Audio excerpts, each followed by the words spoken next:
Я думаю, что все у нас получится. Ну, а вам хочу пожелать удачи и получения золотых значков. Бег, отжимания, подтягивания и многое другое. 4 десятка мужчин разных возрастов соревновались в выполнении нормативов ГТО. Солнечная погода, девушки-судьи, праздник спорта. Все как на воле.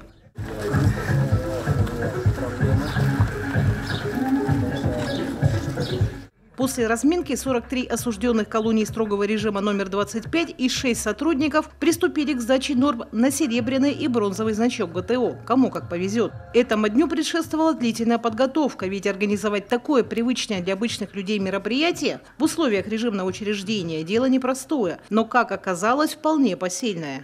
В принципе, не отказываемся от таких предложений. Это интересно в плане дальнейшего развития форы методов воспитательной работы учреждения, а также какой-то плюс осужденным, как-то их замотивировать с положительной стороны, чтобы они почувствовали, что про них никто не забыл. Небольшой, так скажем, шаг к ресоциализации. В ИК-25 гости не редкость. Сказывается близость к столице. На базе колонии обкатывались многие нововведения системы исполнения наказаний КОМИ. Да и со спортом многие осужденные на «ты».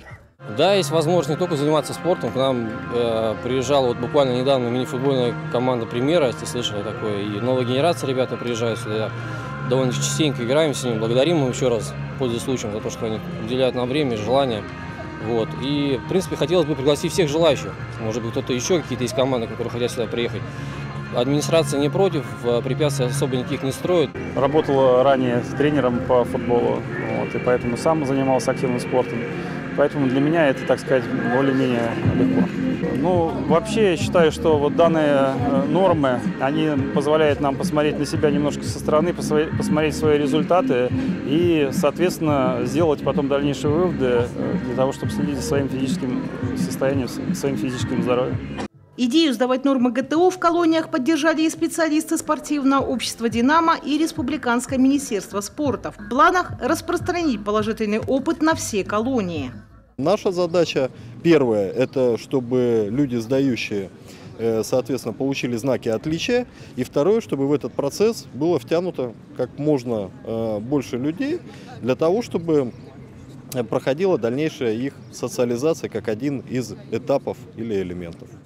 В здоровом теле здоровый дух. Эта фраза стала лейтмотивом Дня спорта, ведь многие сидельцы оказались в местах лишения свободы именно из-за духовного нездоровья и потери ориентира в жизни. Организаторы сдачи норм ГТО в колониях надеются, увлечение спортом поможет их подопечным найти верный путь в жизни, научит преодолевать трудности и не позволит оступиться повторно. Наталья Литкевич, Ирик Юшков, телеканал Юрган, Сыктывкар.